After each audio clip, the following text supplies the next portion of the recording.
Welcome in, ladies and gentlemen, to another edition of All Access AM. Happy Wednesday morning. Happy National Signing Day for those who celebrate. I'm Billy Embody. This is the real National Signing Day now. It is the early signing period. There's still the February one, but this is where all the recruitniks really get rolling with National Signing Day, as pretty much, I don't know what the number is exactly, 80% or so, 85, maybe even 90% of prospects will put pen to paper with a college this week, Wednesday through Friday. We've got that to talk about at the end of the show. We're also going to have a couple of guests here in the coming days, weeks, and months, breaking down these recruiting classes, breaking down these transfer portal classes for those of you who might want to learn more about who your fellow ACC schools are bringing in through the high school or transfer portal ranks, and even JUCO. JUCO is still a thing out there. So appreciate Pony Up 214 getting up with us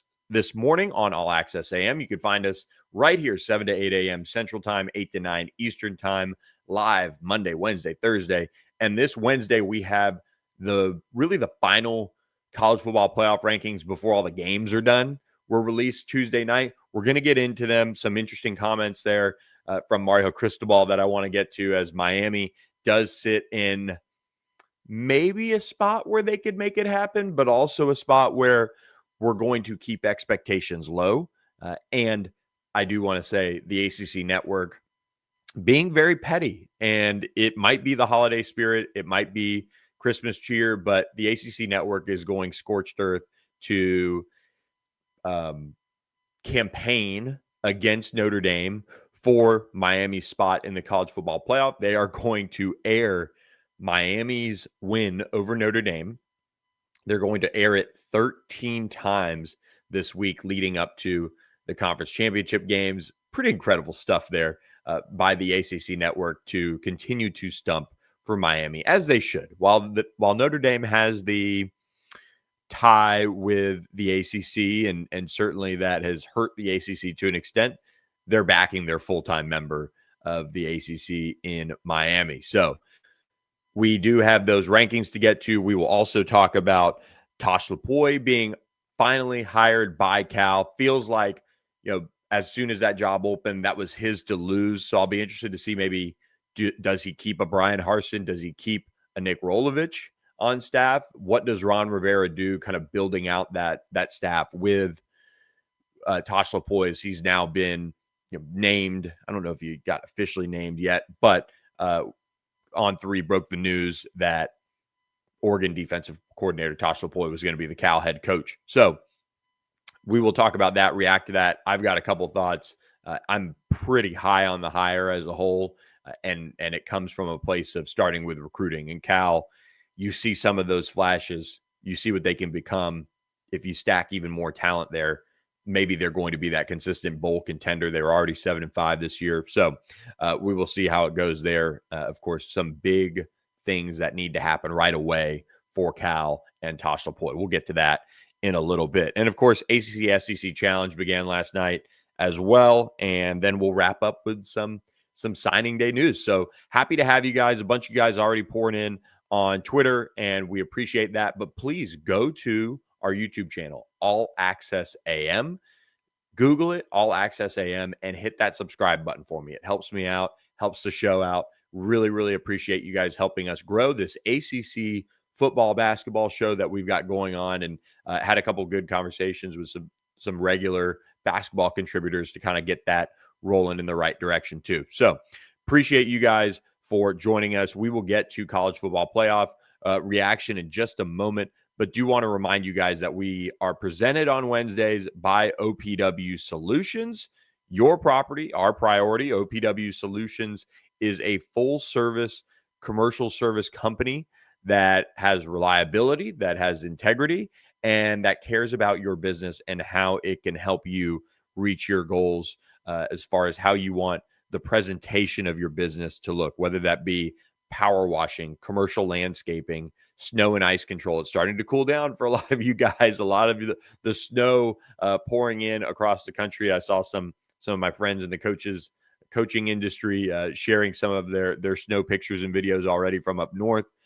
Or get those parking lots done, Christmas lights hung, and the fence and all of those things repaired to help your curb appeal. OPW Solutions can do it for you in the North Texas area, Oklahoma, Arkansas. And in 2026, they're expanding. So chat with them about what they can do for you. That's 214-444-2305, or email them info@opwsolutions.com. Go to opwsolutions.com.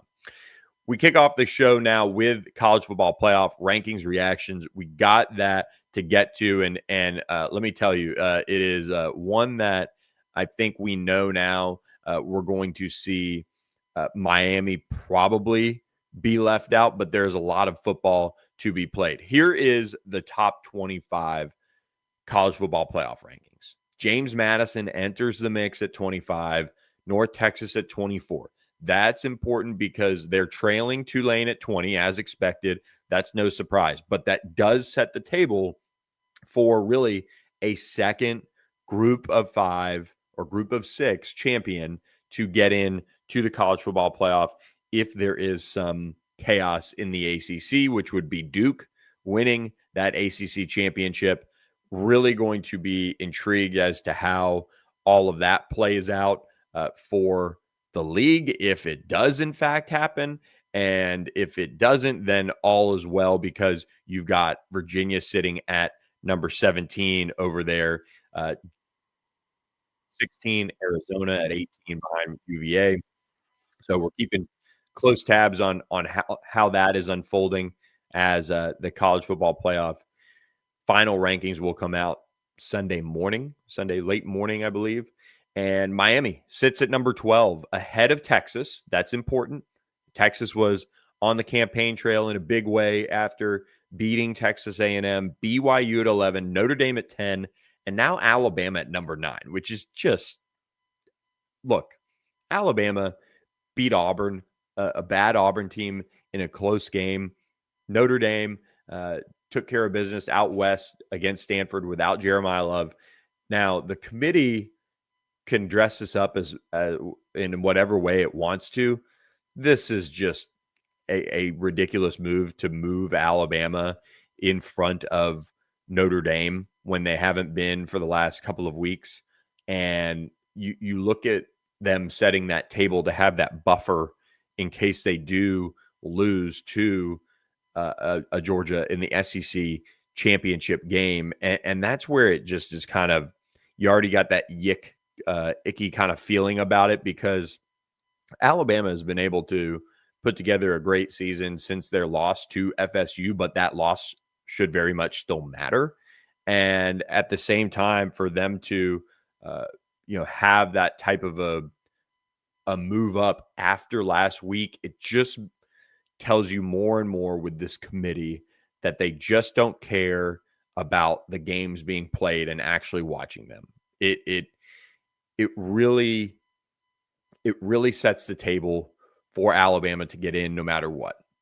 And that is where the precedent was set last year with SMU getting in despite losing the ACC championship. There was a lot of debate around it. So now does Alabama already get baked in because Notre Dame is off this week? They don't have anyone to play. Or can Alabama fall all the way out of the college football playoff, especially with Miami sitting there with just 2 losses? If you'd add another loss for Alabama, would that be good enough to move them all the way back behind Miami, as Texas already sits behind Miami? So that would be a really intriguing situation for them to kind of go through. And I'm really, I don't want to say I'm hoping for anything in that regard with the committee's ultimate decision on Alabama if they lose to Georgia in the SEC championship. But I think the move up is really what concerns me the most for a team like Miami.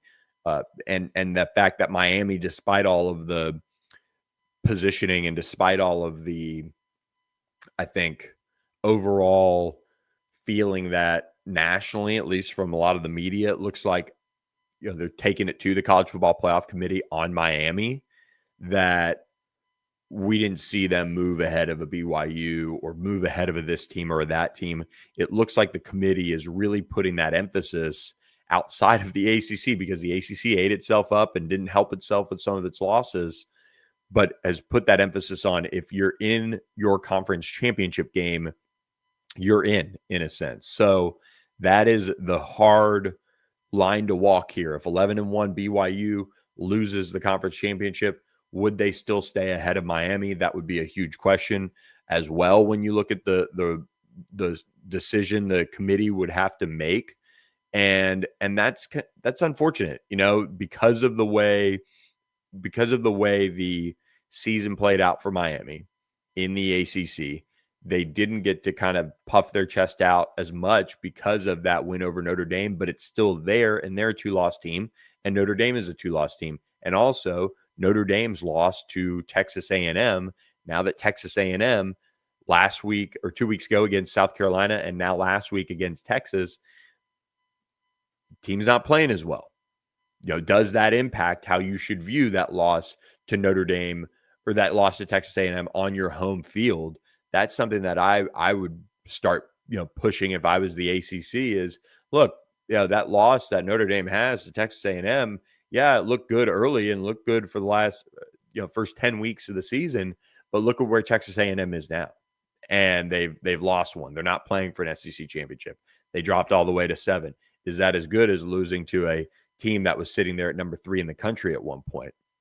That's something where it really, kind of irks you more and more as, Miami was able to go out and dominate Pitt. And, Mario Cristobal had a great line when asked kind of about, where his team sits compared to Texas, because, you look at Miami going out and dominating a Florida team 26-7, and Florida dominated, Texas 29-21 earlier this year. Those are two critical wins and losses, in those cases that should weigh a little bit more, because Steve Sarkisian had a really long quote about, watching the games and scoring points and putting points up and things like that. So a little bit of animosity between Mario Cristobal and Steve Sarkisian as they, stump for their teams to get into the college football playoff. But Miami at number 12 is huge for this conference. It at least sets the table that if a BYU loses, if an Alabama loses, you could see them ultimately sneak in. That would be ideal. And I wonder if the committee would change the precedent. I will say it will be one really interesting time to watch if Alabama makes the conference championship game and then ends up getting left out for playing said conference championship game. Here's a look at the bracket now as we kind of wrap up some final thoughts here on the college football playoff.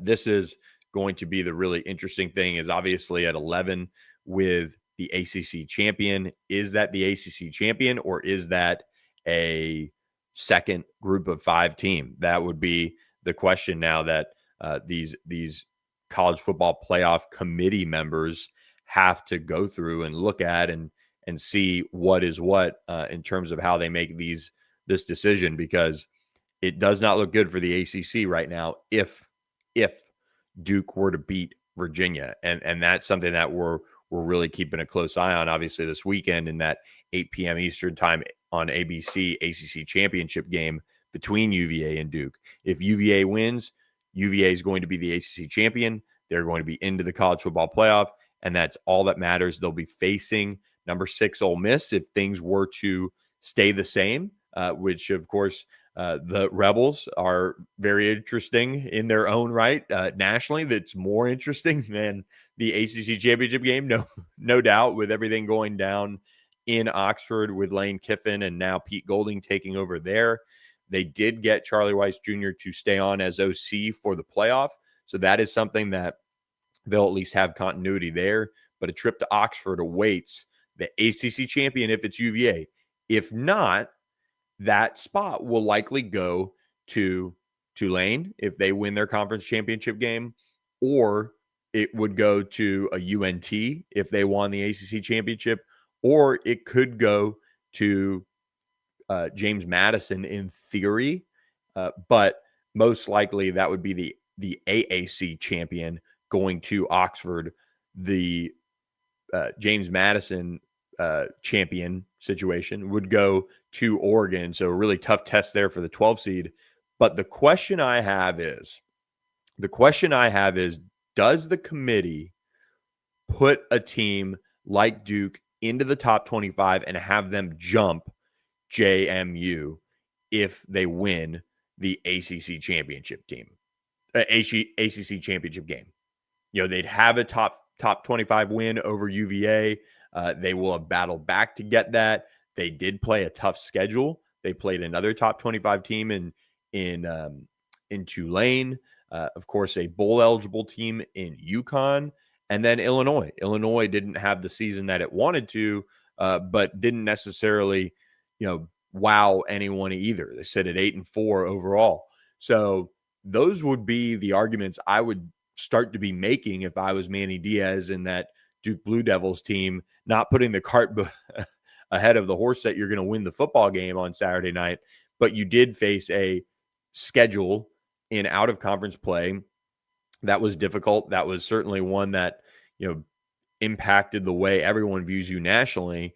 And it's a shame for Duke and it's a shame for the ACC because it's been a part of the reason why that team is in this position. Now, do I think Duke would be deserving as an ACC champion? That's a stretch to say, guys. I mean, it really is.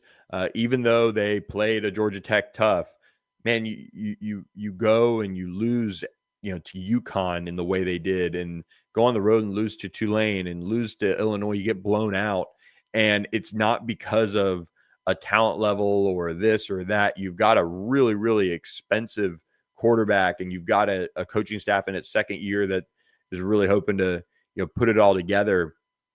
It's just you didn't play well enough. And that's the concerning thing, is that's where that argument can get shut down. And so watching really closely what happens with Duke as a whole here, but the Blue Devils do have their work cut out for themselves to make it into the college football playoff. They'll need a lot of help from the committee.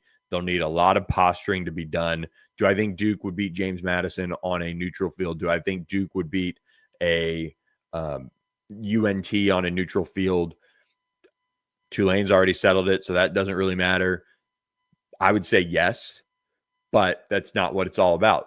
We don't have those data points. That would probably be what the committee would say to that. So ACC is inching closer to that, really scary situation that everybody has feared. And it really forces the ACC, I think, into overdrive to accomplish a couple things. The ACC has to get to a 9-game schedule, and they have to get to it now.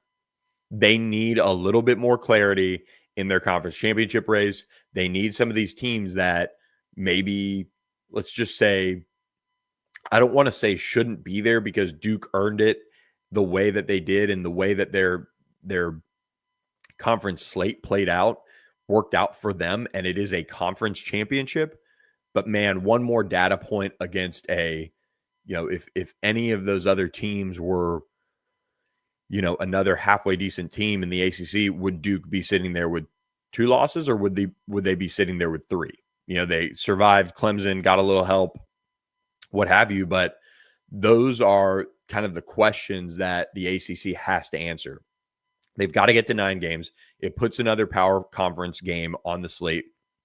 Who knows, for Duke, that could have been Louisville, that could have been SMU, it could have been, all sorts of different teams in that scenario that maybe drop them down a peg and maybe give the conference championship a little bit more clarity. Maybe they play Miami, so those things could have been worked out. The ACC has to get to a 9-game schedule, and they've got to do it this offseason. They've got to put it into overdrive to get that done. And that would ultimately help some of this conversation around the league, because right now it's being controlled by who is actually in the mix to be your conference champion. And I know that is where everyone was the last couple of weeks, but a lot of these other leagues, their conference slate is 9 games. They're playing out those 9 games. And so it's important to kind of remember that piece and know that it's not always going to work out like Ohio State, Indiana, and you're sitting there pretty with like the Big Ten is.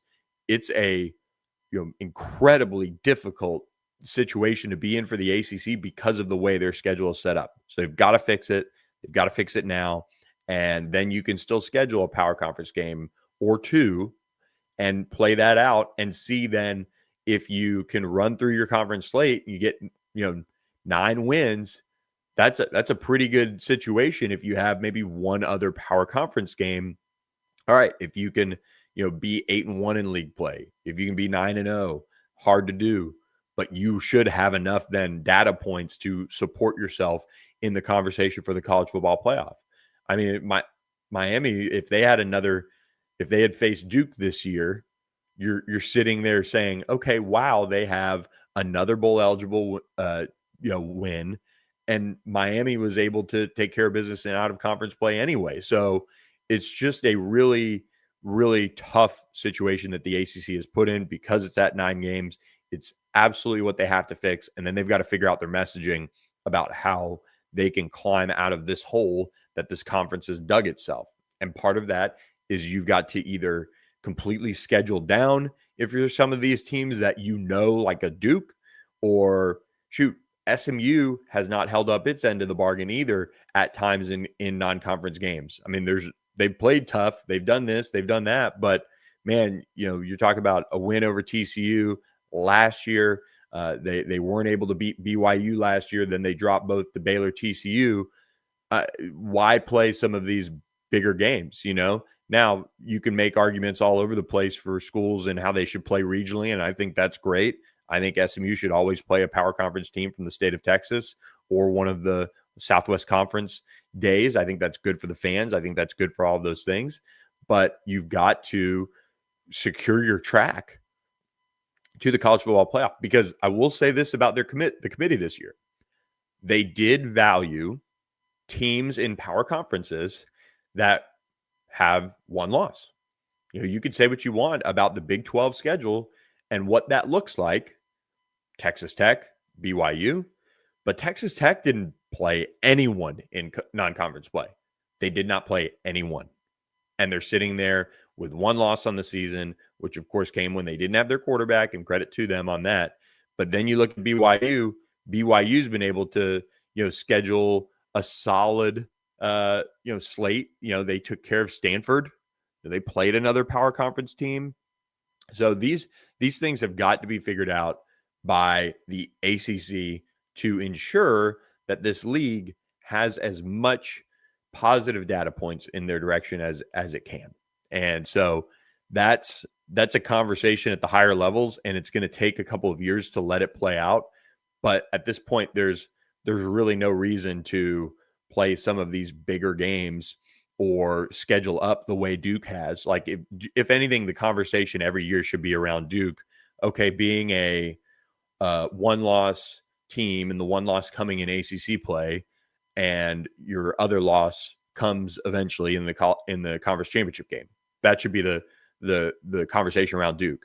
Duke just is always going to have some of those roster difficulties because of how good of a school it is to get to the level that they need to be to winning some of these games against power conference opponents. And that's just the reality of Duke. Some of these other teams, they got to swing hard above their weight class and step up for the ACC. And that's what we'll be watching really closely as we watch some of these schedules and building these schedules play out over the years to come. So let's get to the chat here. We appreciate all of you guys for chiming in here on All Access AM. Again, hit that subscribe button to our YouTube channel, 7 to 8 a.m. Central Time, 8 to 9 Eastern Time, Monday, Wednesday, Thursday. We are live. Aviation, good to see you again. Cal has played a bunch of tough teams all season. Absolutely. Cal has had, I don't have any data to back this up. You could probably say that, Syracuse somewhere in there, ended up, because of how tucked up they are, traveled a bunch more, but they, were able to play Minnesota. They did play a San Diego State team that is bowl eligible. They did play Oregon State, although Oregon State is awful. And they ended up playing an ACC play. Their murderer's row down the end of the season was Virginia, Louisville, SMU, 3 out of their last 4. And those were teams that were all in the conference championship race. One of them obviously still in the top 25 and playing for the ACC championship. So, and they also faced Duke. who is playing for the ACC Championship. So, yeah, Cal did have a tough schedule. Pony up 2-1-4. I have to be honest, if SMU was in Duke's position with Duke's record, I would say you should get in. Therefore, I have to be honest and say Duke should get in if they win the conference championship. I think Duke is a step above James Madison on a neutral field. The problem is right now the committee has teed it up where they didn't even put Duke at the end of the top 25 in that 25 spot. You know, they did not. They have Iowa at number 23. They could have dropped Iowa out. Heck, I would have said just drop Georgia Tech out, whatever, but put Duke in that 25 spot so then they can play a top 25 matchup for an ACC championship, and then whoever wins that could kind of advance. So we've got a couple more comments from Aviation as well. Pony up 2-1-4 as well right before that. You're in, you're out. They put 71 on UNC last year. Yeah, you can make the argument for James Madison. The committee certainly is. And Aviation, the ACC refs were quick to throw flags. Somebody said this, and I'd love for our listenership or viewership on All Access AM to maybe drop this in the comments and do some research for us. Somebody, I saw it on Twitter, where the ACC throws more flags than most conferences. I don't know if that's backed up, but certainly a something to talk about when you look at the penalized teams in the conferences. Lastly, am I a Bucs fan? I grew up one, and I'm not a huge NFL guy in a sense. I try to get away from it a little bit on Sundays, just because Saturdays and even Fridays and during the week is just dominated by football. So I did grow up a Bucs fan. I am a Bucs fan in a sense, but also married a Cowboys fan. So we're just miserable all the time around here. So, but we appreciate you guys. Pony up 2-4 and Aviation 1436 in the chat. Again, hit that subscribe button for us on YouTube if you're listening out there. I don't have too much else to say on the college football playoff. I will say this. I do think UVA beats Duke on Saturday in the ACC Championship. So a lot of this will be all for naught. And I will say Miami is not dead. Miami's not dead yet. So not dead yet. So keep an eye and kind of see what happens there to maybe see if the committee and some of the talking points around Miami continue to, get to that, level where they can get in. But I agree. It's going to be a really, really difficult task to see them getting in at this point because of the way the committee has put them in there. So that'll be something to certainly keep an eye on come Sunday, but we'll see. Yeah, exactly. Lose early, win late, and the committee lets you in. It's unbelievable. I mean, we should play an 8-game college football schedule. I don't know. Just ignore non-conference. It's the resume is the resume or the resume is not, because you could just call it an eye test and say, well, who do we think is playing the best at the end of the season, and have it be picked if we're going to have a committee. But otherwise, that's just is what it is. So good stuff in there, Aviation. All right, let's move on from the college football playoff reactions. But before we do that, I do want to remind you guys as well about the La La Land Foundation. It is the holiday season. There are numerous ways to get involved with supporting the La La Land Foundation. We've spoken with you guys about it multiple times. It is a tremendous movement that is helping people transition from your youth into adulthood, in particular out of the foster care system. So great way to help better our country, our people, and help people achieve their dreams and goals who are also heavily motivated to do so. These are people looking for that helping hand up to kind of assimilate into the public life and the world that many people were just lucky to grow up in a normal setting, and so you can help financially, you can help with your time, you can help with mentorship, you can come up with all sorts of different ways that you can help the La La Land Foundation, because that's what it's ultimately about, is kindness and just helping people. So this holiday season, go to lalalandfoundation.com and reach out and see if you can help make a difference, whether that be donating your time, donating your money, becoming a corporate partner and doing internships. There's all sorts of different ways to help the La La Land Foundation continue to be one of the most incredible organizations that is coming onto the scene. It's still relatively new.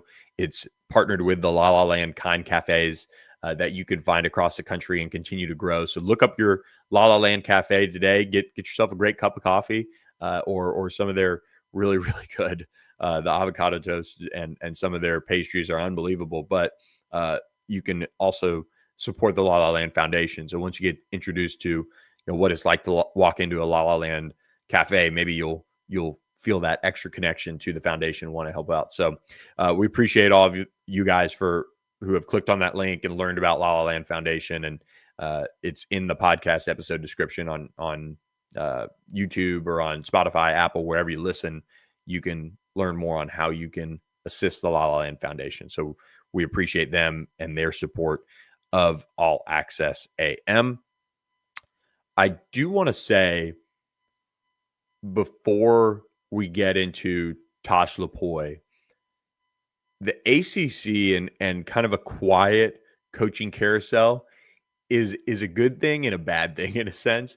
I do feel like this league could have used maybe a little bit more drama or something. Maybe, Mario Cristobal had gotten on the hot seat a little bit after 2 losses in ACC play, but nonetheless, the league is now in a great spot from a coaching perspective. I think all of the positions are filled across the league, so that's a good spot to be in.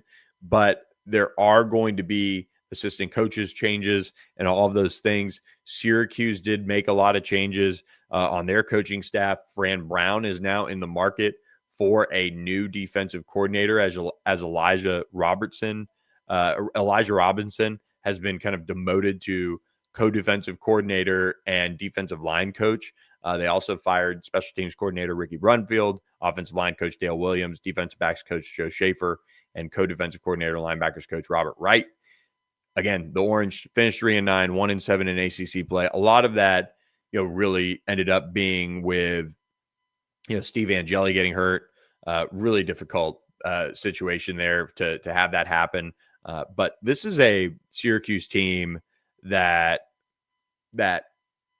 I'll be intrigued to see what happens with them in 2026. You get Steve Angeli back. You have a good situation in that regard, but they just blew it up kind of in a sense. So I'm really, really watching to see what Syracuse does from a coaching staff perspective and who they hire and who they get in there and things like that. So Fran Brown, they have certainly been someone or a team that has been talked about a lot and then fell off after the injury with Steve Angeli, but some coaching changes there. Let's get to Cal hiring Oregon defensive coordinator Tosh Lupoi. He came up very quickly. He's a former Cal Bear. He played there, was the defensive line coach from 08 to 11. And you could see the reaction starting to roll in. Deshaun Jackson was pumped up about it. Some other guys were supporting it on social media. And Oregon's defense is stellar, 251.6 yards per game. They held opponents to 14.8 points per game, ranked in the top 10 nationally. And he's a former Nick Saban assistant. He ended up at Washington as well, and was defensive coordinator for Nick Saban at one point and spent some time in the NFL. He is widely regarded in coaching circles as one of the best recruiters in the country. I mean, if you really want to go down a rabbit hole, and some of these are probably gone as the internet is kind of eating up some of these message boards and things like that. But Tosh Lupoi and what he's able to do on the recruiting trail, you can see why he's got so much support from his, former teammates and things like that. I mean, helped get Najee Harris to Alabama in a really hard fought recruiting battle. I mean, his stat sheet on the recruiting battle side of things is really, really impressive, and just what he was able to do on a lot of those recruiting battles So I can tell you, he is just really, really a just stellar recruiter. And I think that in today's day and age, when you pair somebody like a Ron Rivera at the helm and you pair him with a stellar recruiter, that is really going to help you be in a strong position from a roster building perspective. And job number one for Tosh Lupoi is to get Jaron Kiwa Sagapatelli back in the fold at quarterback, the former 5-star Oregon transfer. We all know the story of how he got to Cal, but teams are going to be calling and they've got to get him signed. Tosh Lupoi is going to be critical in that, sitting down with him as soon as possible and getting things finalized with him so that he has his quarterback of the future, figuring out who his offensive coordinator is going to be, or if he's going to just keep Brian Harsin or Nick Rolovich and those guys. You saw some of the changes they made. It was really, really positive for them in that win over SMU this past weekend. So you look at Tosh and just he's always pushed that envelope in recruiting. He's going to bring that hard edge, hard edge to this defense and all of the things that you want your program's leader to be. And I think he'll be a nice balance there in Berkeley between kind of the stoic, well thought out Ron Rivera that is so well respected nationally, just across all coaching circles, and bringing the fire that Cal needs at that program. Because I mean, you have such a great history there. Aaron Rodgers, Marshawn Lynch, of course, so many others. Deshaun Jackson, who was vocal of the hire, and many, many more. So you have these great kind of Cal teams that have notable players on them,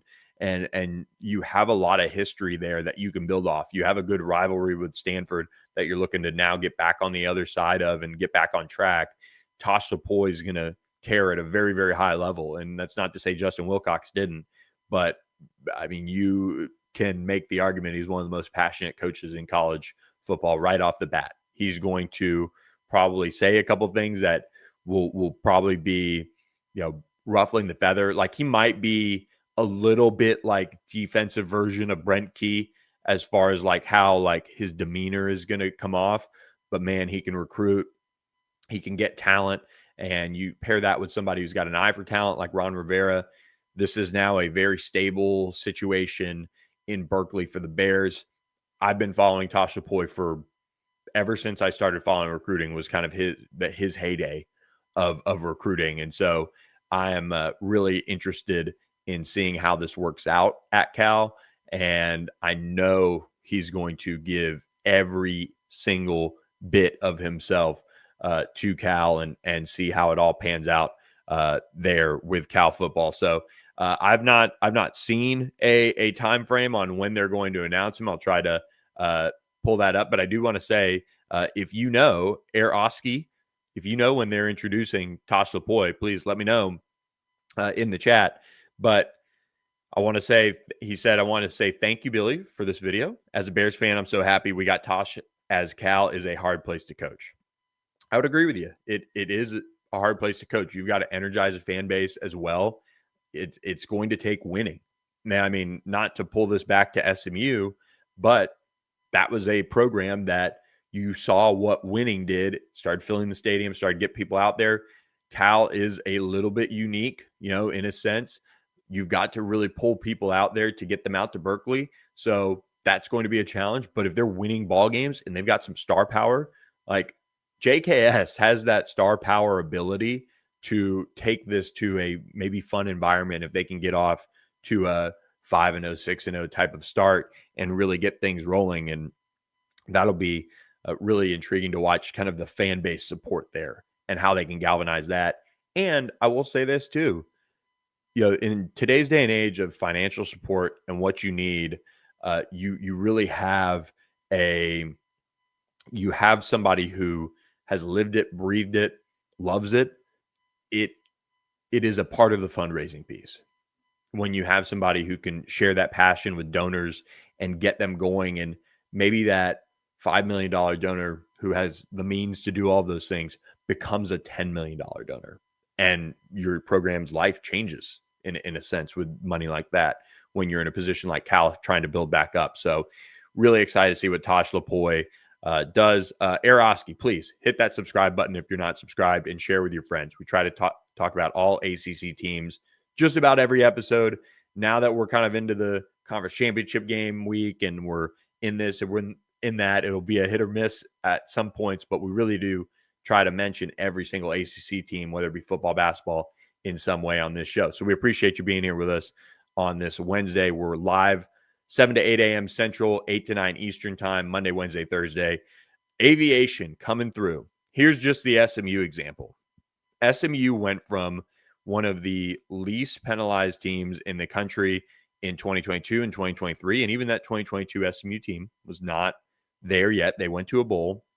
They go to the ACC and become a top 5 penalized team in college football. 9 ACC teams are in the top 35 in penalties. So last season, there were just 2 teams in the top 35. And it is going to be really interesting to see if they can kind of get the officiating situation lined up. Appreciate Aroski for subscribing. That made my day. Thanks so much. We'll see you on Thursday morning. We've got a lot more time on the show, and we'll wrap up on coaching news. Pony Up 214, can you touch on Scott Simons? SMU defensive coordinator Scott Simons got a lot of notoriety earlier this week with Nebraska's airplane being in DFW. That was for the College Football Playoff Committee. But a lot of Nebraska fans, and it's kind of been a long rumored over the last year, maybe pursuit of Scott Simons if this defensive coordinator job came open. And so that is what a lot of this was rooted in. We did confirm Scott Simons does not have interest, and Nebraska, we don't know where they're going to go with their defensive coordinator hire. We would imagine there's interest, at least in vetting him and seeing, if this is a situation where it could play out. I know he was a candidate last year for them, but they are not going to get Scott Simons. So that's kind of the long and short of it.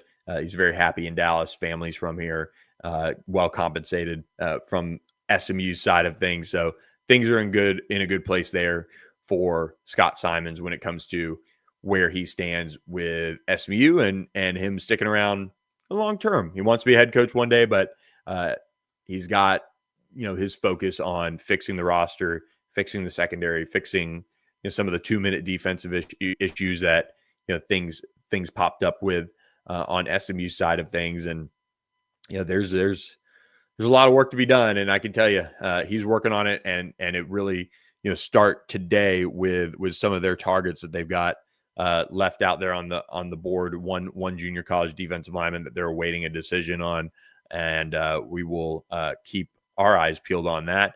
We do appreciate you guys listening. We are going to jump into the ACC SEC Challenge, but before we do that, I want to remind you guys of a great Christmas. And actually, hold on, aviation. You got one more question on Scott. You think Scott will eventually go coach somewhere else? And what do you think that timeline looks like? I'm not sure on timeline.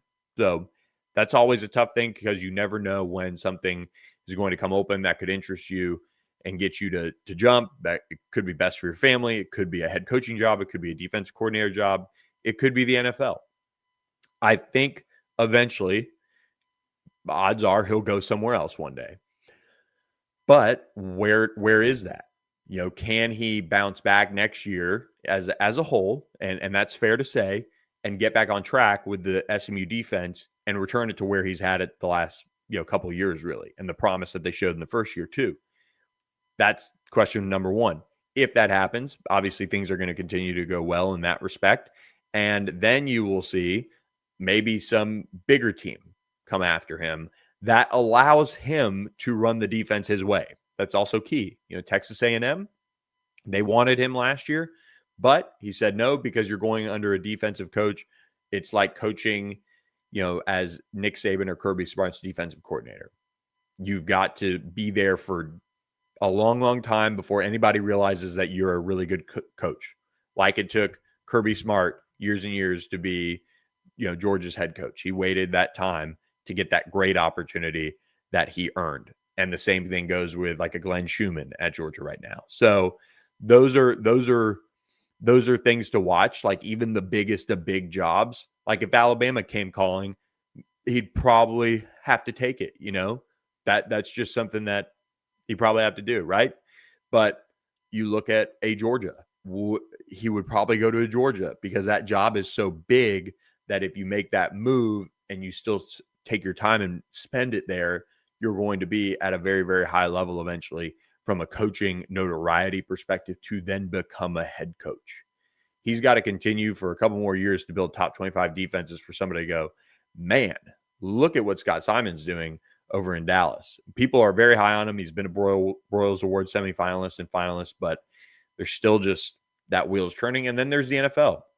Do you want to spend your time as this crazy college football world we live in continues and be a coach that has to deal with all the contracts and all the things that the coaching community has to? That's a question a lot of coaches are facing. You can get paid generally more no matter what, even if you drop down to a position coach level in the NFL, and you get more time back too. So those are all things that long-term Scott Simons and many defensive and offensive coordinators are looking at across the country over these years. So good stuff there, guys, and appreciate the questions and the conversation on this Wednesday. It makes me really excited about what we're doing. And I tell you what, it's very exciting when you get an easy answer to, the age-old question. What do you get Uncle Gary? What do you get your grandfather for Christmas? Well, Doyle Glass has that answer for you. 2 of his books, Lions of Medina, Swift Sword, are incredible firsthand accounts of heroics, of valor, of heartbreak too, with some of these Vietnam veterans. And Doyle Glass just paints incredible pictures in both books. These are really, really intense reads of these battle tested situations that these books both take an in-depth look at. And he has another book on the World War II front coming out in 2026, maybe 2027. So keep an eye out for that. But Doyle Glass, his books, Swift Sword and Lions of Medina, are incredible Christmas gifts for your history buff loved one. So the link is in our episode description that you can go to, buy it directly on Amazon, or you can buy it on his website as well. You can get links there. Barnes & Noble, he's one of the best sellers there for Barnes & Noble. So we appreciate Doyle Glass's support of All Access AM, and make sure you guys pick up a book of his for this holiday season. It goes with a great gift. So, and before we get to the rest of the show, we have a quick word from our friends at Sportsmo as well.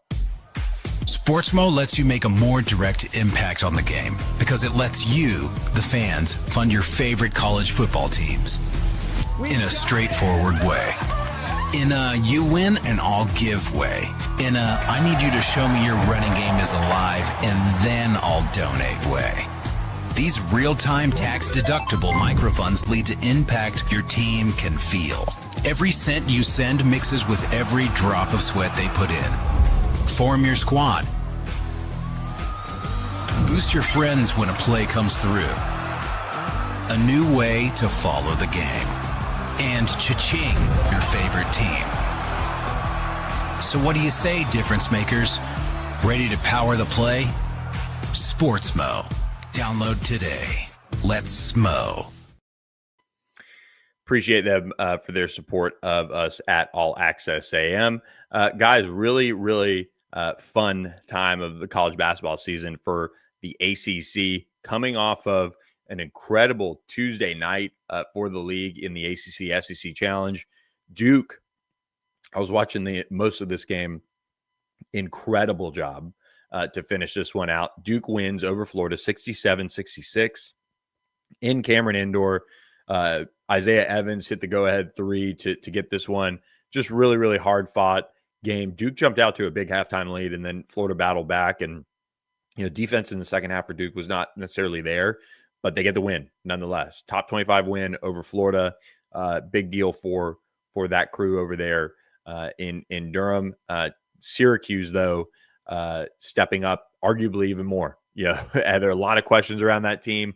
Are they going to be good? Are they going to be, at the level that, they desire to be at? Well, they knock off Tennessee at home, 62-60. Tennessee, a top 15 team nationally, and Syracuse gets a much needed win there with some late free throw help, and they get the win over Tennessee. That was a big win for Syracuse, big win for the league, because that one going in, you're probably just kind of chalking it up as a loss in a sense. So that was a big deal. And then UNC taking care of business over Kentucky.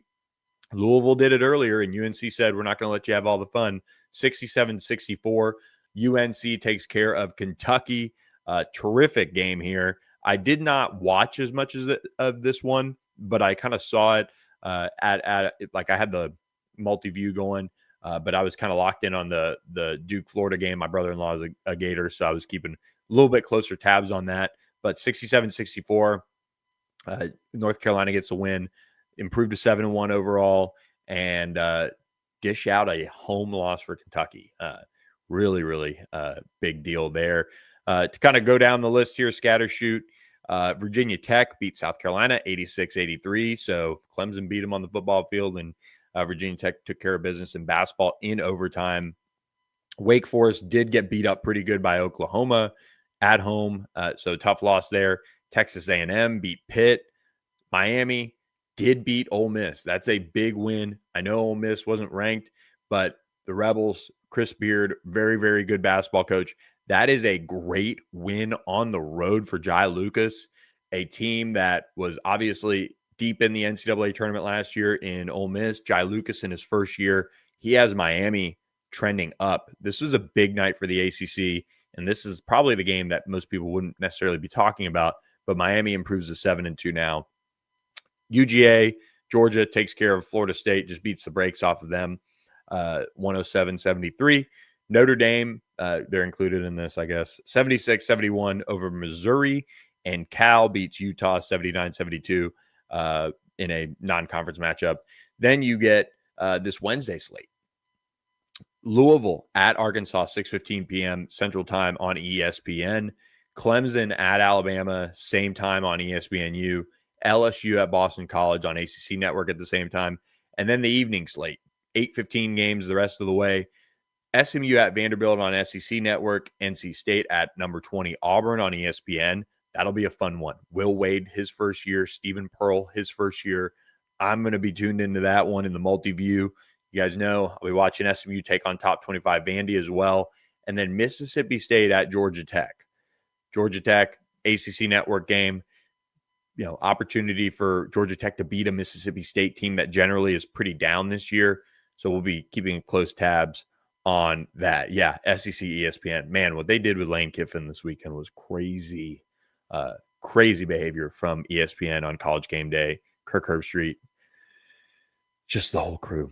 Just crazy, honestly. And we could probably have a whole podcast on that. But look, the ACC is off to a really big start in this SEC challenge, a really statement non-conference so far for the league. And that's what you want. I mean, this is a league that kind of took it on the chin a little bit from the national narrative around it. And they have just stepped up and made a bunch of big wins happen and hard fought ones. You know, nobody would have blamed Duke if they, had lost to Florida the way that game went down, but they were still able to pull it out and get on the right side of it. And it's a big deal. It's a big deal. John Shire to get that Duke win over Florida. And they were really, really pumped up about that one. So look, let's close out with this. Some signing day thoughts here. You still have to recruit at a high level in the transfer portal era from your high school ranks. You still have to deliver it. And that is something that is lost. That is something that fans don't necessarily, I don't want to say want to see, but fans also don't understand the mindset of, okay, we'll just fix it in the portal, do this, do that. It is, but it leaves you so much room for volatility. It leaves you a up and down situation most times. It doesn't mean you have to recruit like Notre Dame or Stanford and grab everybody from the high school ranks, but you do have to walk a line. And for the ACC, they did really take a step up this year in recruiting. And you look at the top 25 on Rivals. This is a league that is starting to improve. They're starting to get it in the right direction. Obviously, some teams like USC, assembling really, really elite classes. 34 commits for the Trojans, have them at number 1 nationally and going into signing day. But then Miami with a top 10 class. But then here's where it gets interesting. You kind of scroll down, and then you see Florida State up there at number 14. You see North Carolina in there. You see Clemson right ahead of them. Those are all good things. And then you've got SMU hanging out there as well. And Virginia Tech is making a late push for a top 25 class. This is all good for the league. It is really important that this continues to happen, and we see half the league in the top 25. That's where I'd like to see some of these programs take steps up in, because it helps you build more notoriety for your league, for what you're doing as a whole, and it really helps galvanize the fan bases a good bit. Here are the top classes in the ACC as a whole, just 1 through 17. Miami, Florida State, Clemson, North Carolina, SMU, Virginia Tech. Virginia Tech is already off to a hot start this signing day. I saw one flip. Granted, it was a James Madison flip, but hey, top 25 team right there, James Madison.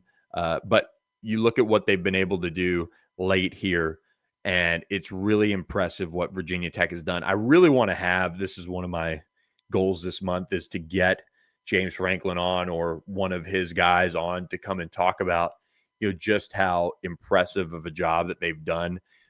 All of these top recruits in the class are guys that James Franklin, identified, and really has been able to get them late in this cycle. And it's just really impressive to see it all come together for them. I mean, you got to scroll for a minute before you get down to a guy who was committed to Brent Pry. And look, that guy, Xavion Cleveland, could end up being one of the top guys, a 6'4", 185-pound safety. I mean, who knows? It could be Abdul Carter one day. I don't know. But you have a really, really impressive group that they've been able to assemble. They've done a really nice job. They're not done. I think they're going to really be in a strong position to close well. And we'll keep an eye on it. But they're adding some talent in the trenches as well. So Virginia Tech doing a really nice job as a whole. And I think I just lost my camera, so give me 1 second here, and we'll get it lined back up, and we'll continue chatting about Virginia Tech and the ACC. Just 1 second here.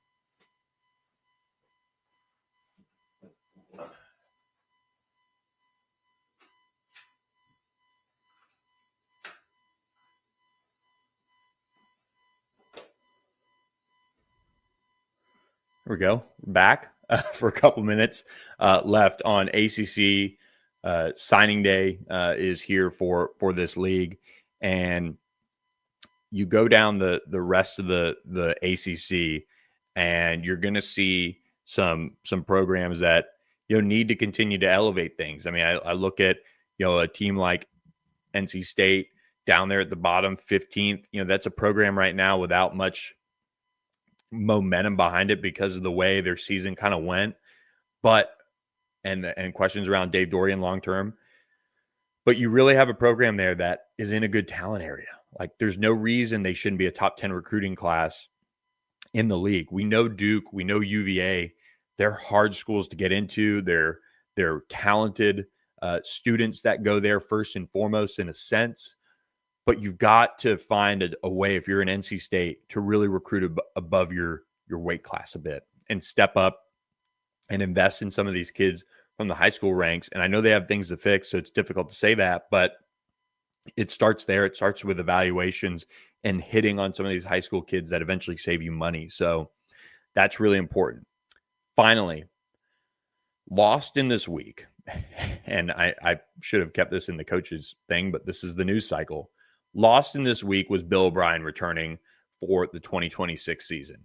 And that is one that, you really look at what they decided to do. And for me, it's a no-brainer. Bill O'Brien should be the coach in 2026 at Boston College. Obviously, he had an impressive first year there, kind of getting to bowl eligible. getting them rolling. But they finished 2-10 overall this year, 1-7 in the league. They got their last win, the first and only win over Syracuse in the last weekend. But you need investment from that school, and they don't have it right now. And they did announce that Bill O'Brien's going to return, but they're also going to invest money. And Blake James, Boston College AD, said that they're going to invest in the full maximum level of rev share. Very important to compete in football, to do that. So Blake James has his work cut out for himself to raise that money, to get that in the right situation. They did hire Kenyatta Watson, general manager. I've known of Kenyatta, had exchanges with him here and there through the years. Really, really good recruiter. Somebody who understands the roster management, the player development, all of those things. He's done it all throughout his career. So that is a good first step to get him in there as the GM and get things rolling. That gives them some notoriety with recruits too. So Kenyatta Watson takes over as the general manager. And then last but certainly not least, they're doing a $50 million challenge to match on a one-to-one basis over the next 5 to 7 years of new endowment gifts for athletics, from operational costs to all sorts of different things that they want to do and accomplish. So BC is doubling down. That's a good thing for the league. They've got history. They've got a storied program. They've got to figure it out, and they've got somebody who has the experience to do it. I'm not the biggest Bill O'Brien is that guy, but he has enough experience and talent, and he's from that area. He's got to be able to figure it out with these additional resources. I don't see a Tony Elliott level jump like UVA had, but they have a chance to kind of get this thing on the right track, especially if they get the right quarterback. So with that, guys, hope you guys enjoyed this edition of All Access AM. But before we go, do want to really shout out Pony Up 214 with a super chat here. This is awesome. Thank you.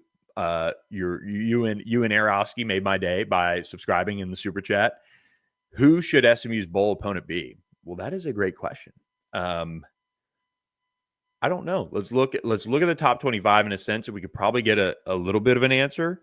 When you look at SMU and where they could go like a Holiday Bowl or Duke's Mayo Bowl or a Gator Bowl, you're probably looking at some combination of an SEC or Big Ten team. I mean, I could see them playing like a Tennessee. They're not in the top 25, but that could be a team that SMU could face. On threes, bowl projections are certainly there, and SMU is projected to face Arizona in the Holiday Bowl, so that would be a Big 12 opponent. There's also sorts of ways it could go, but if they stay on the East Coast kind of stretch, Gator Bowl, Pop-Tarts, kind of all sorts of those, they could very well be facing an SEC team. So with that, guys, we are wrapping up this edition of All Access AM. Thanks for joining us on this Wednesday. Please hit that subscribe button to our YouTube channel, All Access AM. Thank you to OPW Solutions for supporting us, sponsoring our Wednesday show, as well as the La La Land Foundation and Doyle Glass. We appreciate all of you guys for listening, chatting with us, and we really appreciate it. Thanks so much, everyone, and have a great Wednesday. We'll see you Thursday morning, where we share our final predictions and previews of Duke UVA for the ACC Championship. We'll catch you then.